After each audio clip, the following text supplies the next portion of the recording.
Maintenant que nous avons terminé la numérisation, passons au transfert de données. Je voudrais présenter ici les trois principales possibilités et décrire également la voie la plus pratique selon notre point de vue. Il est possible de télécharger les données avec le gestionnaire de données BLK. C'est un outil gratuit fourni par Leica. Ensuite, vous pouvez utiliser le logiciel Leica Register 360+, ou en alternative, le logiciel Pinpoint, c'est-à-dire l'outil d'enregistrement Pinpoint pour effectuer cette tâche. Commençons simplement. Comment connectons-nous le scanner? Donc, nous retirons le scanner d'ici. Nous insérons la batterie, pas nécessaire. Vous pouvez le faire sans batterie. Avec batterie, transfert de données plus rapide. Par conséquent, nous recommandons cette option, mode silencieux. Il est simplement nécessaire ou logique de le faire ainsi, car cela permet d'obtenir une vitesse de transmission rapide. Pour accélérer, insérez la batterie et démarrer le scanner. Donc, je vais faire la variante 1, insérer la batterie pleine, qui ne se décharge pas maintenant, car nous faisons la transmission de données. Lors de l'insertion, il est important de ne pas appuyer sur le bouton d'alimentation, c'est-à-dire de l'insérer proprement et de le poser simplement une fois que la batterie est verrouillée, prendre le câble USB, le connecter via le câble USB à un port USB-C Thunderbolt. Cela doit être une interface moderne, donc ce ne peut pas être n'importe quel vieux USB-C de n'importe quoi 1800 et vous savez, je m'amuse, mais en ce qui concerne le problème de connexion, dans 90% des cas, si vous avez entendu un bip de mon ordinateur, cela signifie qu'il a détecté le scanner. Le scanner démarre, attendez jusqu'à ce qu'il soit vert et connecté à l'ordinateur Windows correspondant. Ne fonctionne pas avec Mac ou parallèle, cela peut fonctionner mais n'est pas garanti, nous ne le prenons pas en charge. Le fabricant dit Windows et c'est la limite. D'accord, commençons. Que faisons-nous? Tout d'abord, nous téléchargeons les données avec l'outil gratuit. Le gestionnaire de données est un bon outil. J'utilise ou j'aime beaucoup. Après, vous devez utiliser le logiciel Register 360+ pour importer les données, car elles sont copiées en format Leica. J'ai un dossier de projet avec 3 sous-dossiers. Je vais ouvrir le premier, le gestionnaire de données. Il n'y a rien dedans. Maintenant, je vais lancer le gestionnaire de données. Ensuite, allez ici sur BLK 360, ne le faites pas, c'est la première génération, voulons la version actuelle. Ensuite, vous pouvez voir ici que la connexion USB est établie, donc nous allons la prendre. Puis nous sélectionnons un emploi. À l'avant, plusieurs scans sont sélectionnés, cela dépend du travail. Pour télécharger un scan, cliquez ici à l'arrière. Donc, disons le travail, et puis je vais simplement ici sur télécharger, sélectionner mon dossier Data Manager. Ok, et ensuite le téléchargement commence. Que se passe-t-il maintenant? Les scans sont téléchargés. La carte générale avec les liens est aussi téléchargée. L'avantage est que l'on peut enregistrer les choses sur place avec l'application Field. Notre recommandation absolue, vous obtenez le projet enregistré, copié ici maintenant. C'est génial. Grâce au système FIES, c'est-à-dire au système de prépositionnement vidéo installé, ça fonctionne bien en réalité. D'accord, qu'y a-t-il d'autre à dire? Oui, comme je l'ai dit, c'est un format Leica. Vous pouvez voir ici qu'un dossier a été créé. Nous pouvons jeter un coup d'œil ici et ensuite nous verrons, la première numérisation est déjà là avec 200 mégaoctets. Deuxième transmet toujours. J'attends, ça sera bientôt fini. D'accord, fini ici. Peut faire d'accord. Nous pourrions supprimer les données ici. Nous ne voulons pas ça. C'est l'essentiel. Et peut-être un petit conseil, Datascanet, les paramètres de numérisation BLK, vous pouvez modifier les paramètres pour déterminer la résolution du scanner. Appuyez sur le bouton pour déclencher votre scanner. D'accord, fermons ça. Regardons ici encore. Donc nous avons maintenant 2 KO, fichier de travail, puis scan 1, scan 2, donc transfert terminé. Alors passons maintenant à l'étape suivante. Utilisons l'outil Register+. Allons-y simplement en ouvrant notre logiciel Leica dès maintenant. Il faut d'abord définir le dossier de stockage. Le logiciel d'enregistrement crée un dossier mystérieux. Je vais d'abord télécharger ici dans mon répertoire de projet, puis dans ma base de données ou sur mon disque dur. Choisissez ensuite ici le répertoire où je veux enregistrer le tout. Dans ce cas, c'était sur le bureau, puis projet, puis ici inscription 2, nonsense, register 360+. Je dis de sélectionner le dossier qui est déjà présent. Dans cette situation, je l'ai déjà sélectionné précédemment.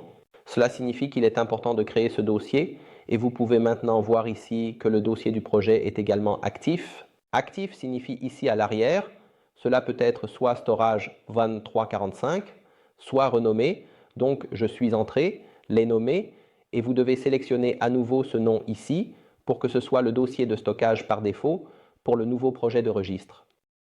C'est difficile. Commentez ce que vous en pensez. Personnellement, on trouve ça un peu old school. Peut-être que cela peut être un indice. Nous avons besoin de votre soutien chez Leica. On télécharge un projet et on obtient normalement une boîte de dialogue. Téléchargez où et où le mettez-vous? Il faut le faire de cette manière ici. Je ne peux pas l'embellir. Cela reste vrai pour le moment. Nous attendons avec impatience la prochaine mise à jour. D'accord? Coupez. Allons-y. Fermons le dialogue. Pas besoin de sauvegarder. Cela se fait automatiquement.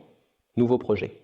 Créer un nouveau projet, nous le nommons projet pour abréger. C'est un projet tout neuf que nous créons maintenant. Ensuite, bien sûr, le projet s'ouvre.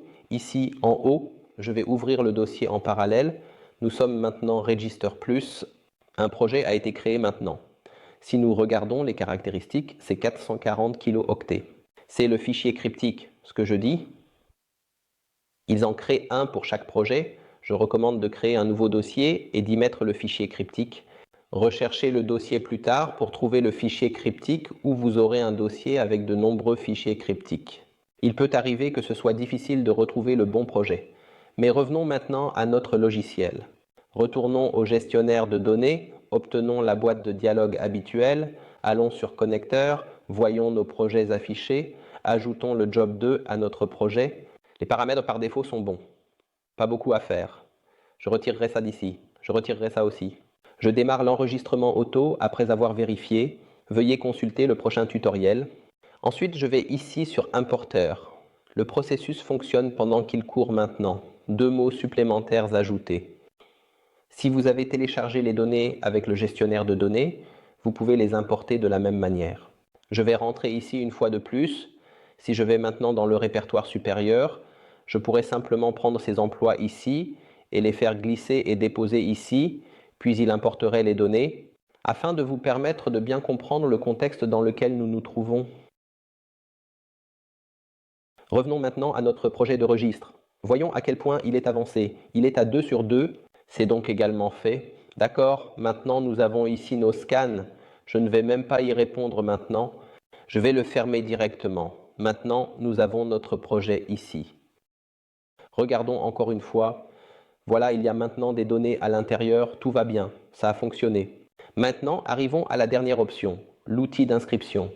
Donc, je donne un point précis. Et pas le modeleur, donc pas la modélisation, mais l'enregistrement. Et aussi, lorsque vous scannez avec l'application Feed, les données sont bien sûr correctement intégrées, c'est-à-dire prépositionnées. Je crée maintenant ici le projet outil d'inscription, appelons cela aussi projet de création. Maintenant, allons dans le menu Fichier, choisissons Importer et sélectionnons G2 dans la liste. Ensuite, le dialogue arrive. Veuillez patienter un peu, cela prend 5 secondes. Ensuite, nous ne voulons pas du Wi-Fi, nous voulons nous connecter via USB. Par la suite, il procède au chargement de la structure du projet. À présent, vous avez la possibilité de tous les sélectionner ici. Nous retirons les éléments et reprenons notre projet 2 comme d'habitude. Ensuite, nous continuons notre travail. Non, pas celle-ci. Juste ce projet et après je peux encore colorer les points de numérisation ici, etc. Nous laissons cela standard. Pas encore intéressé. Ensuite, nous appuyons sur Importer et le processus d'importation démarre ici aussi. Si vous avez utilisé le gestionnaire de données et que vous souhaitez ensuite traiter les données avec Pinpoint, vous avez le problème qu'il ne peut pas lire les données du gestionnaire de données. Qu'est-ce que ça veut dire problème? Vous devez simplement importer les données dans l'outil d'inscription. N'importe quoi, je suis déjà confus moi-même dans le registre 360. Vous avez la possibilité d'exporter le registre Leica au format E57 ou Recap, puis de le lire à nouveau dans Pinpoint. En plus de cela, vous pouvez bien sûr accéder directement au modèle pour analyser les données si cela est nécessaire.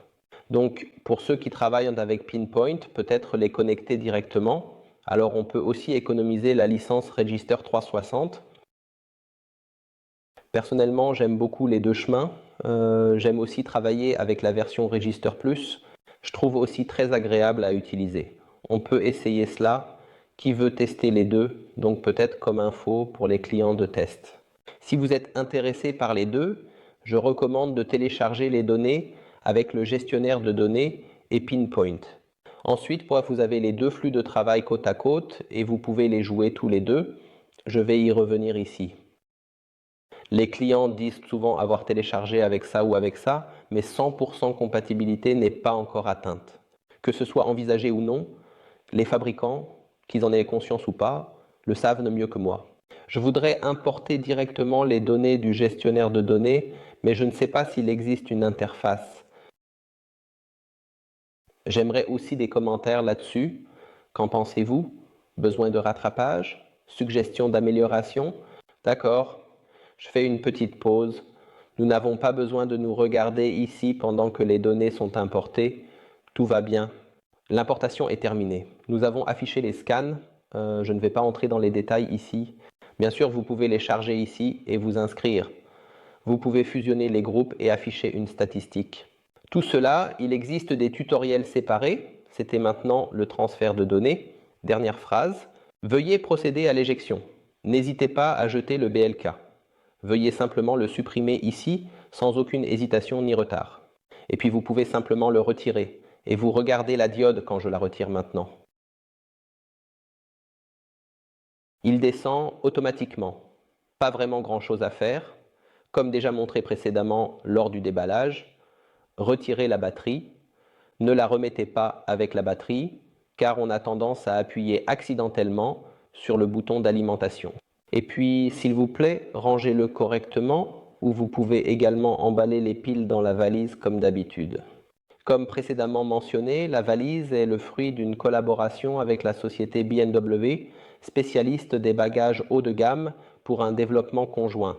Il y a aussi le sac mission de Leica, vous pouvez aussi le commander. La valise est étanche à l'air et aux éclaboussures. Cela le rend encore plus charmant. Oui, je vous remercie et je vous renvoie au prochain tutoriel. Travaillez avec les données dans les différentes solutions logicielles correspondantes. Amusez-vous bien. Ciao.